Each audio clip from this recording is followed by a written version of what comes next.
Hello, leaders, and welcome to Run to Your Leadership Challenges. So I'm here again with Mr. Joshua Evans. It's the Josh and Paul Show. And Josh is the CEO of Culture Consulting Associates. Good to be back. Yes, and we are here. We're coming to you from the Gulf Coast Symposium, or HR Houston, in Houston, Texas. So Josh is a hometown hero of Houston, Texas, and today...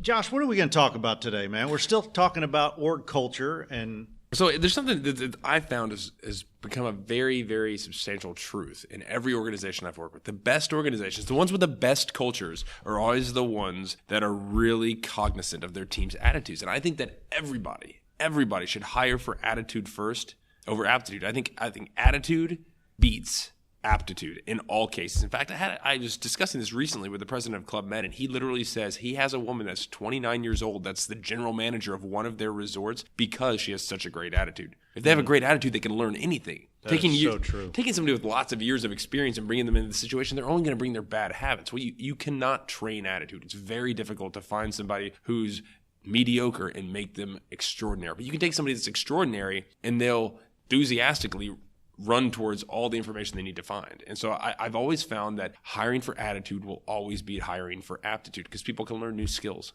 Man, that's so true. You know, and the thing is, when people have that good attitude, like you said, they are trainable. And I think being trainable and being willing to learn from others is all part of attitude.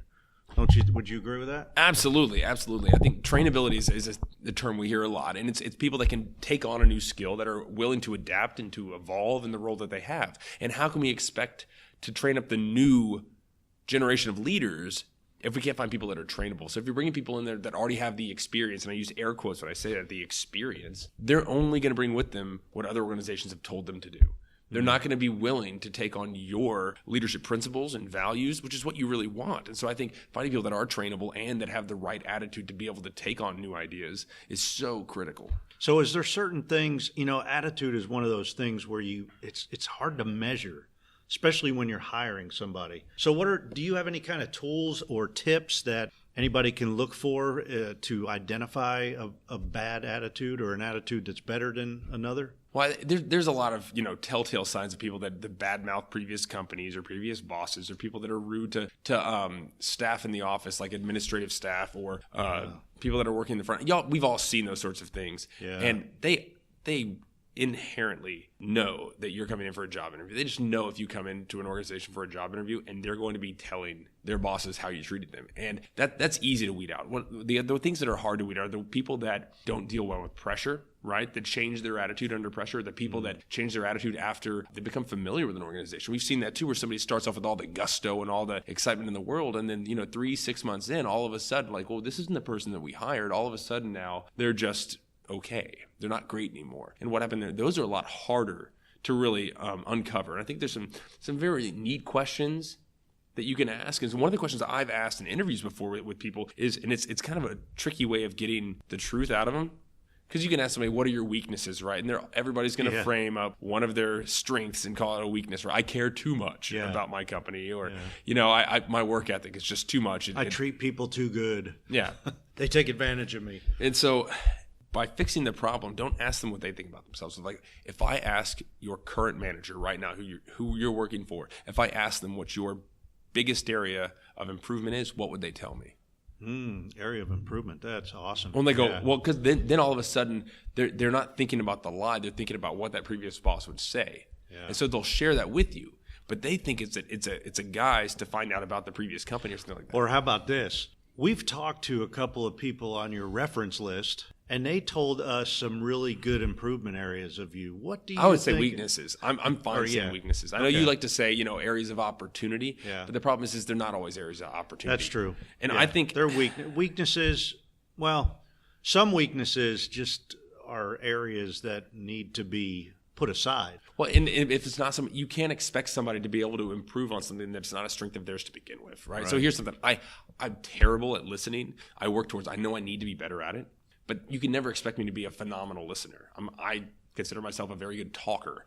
I like to speak. That's literally what I do as a profession. And you can't necessarily expect me to be able to change my entire persona. I'm not good with details. You can't give me a detailed job and be like, Josh, you need to be better at details. Well, that's not my natural bent. And so how far do we go on that? That's another good question for leaders.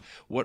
What kind of behaviors are you willing to allow, and what kind of stuff are you going to say is intolerant? Yeah. So I think, awesome. Yeah, that's the really attitude good. for the role itself, right? Because you don't necessarily need the most gregarious person to work in IT. But you need somebody with a can-do attitude. You don't need somebody with an outgoing attitude, if that makes sense. So I think it is about being germane to the role itself, right? Being true to what somebody in that sort of a role would look like in your profession. I like that. An ingoing attitude versus an outgoing attitude. Oh, that's good. I like that. What would you rather have, an ingoing or an outgoing? So, yeah, that's pretty cool. I like that. Hey, let's wrap it up right there. And we're going to do one more session, I think, one more podcast for the weekend edition. So, hey, I hope you enjoyed listening to the Josh and Paul show all week. Oh, yeah. So, Josh, tell the people one more time how they can get a hold of you. If you want to get a hold of me, you can check me out on my website. It's joshuamevans.com. You can check me out on social media at EnthusiasticU, or heck, you can check out my podcast, The Corporate Culture Cleaners Show. And it's not just about corporate culture, but it is a lot of fun. So check that out too. Yes, and Josh is a genuinely fun guy to be around and a great guy to bring into your organization to help you and your culture. Oh, you honor me, sir. So that's it for today. I hope you enjoyed, as always. Thank you for listening, and until next time, run to your challenges. Yeah, baby.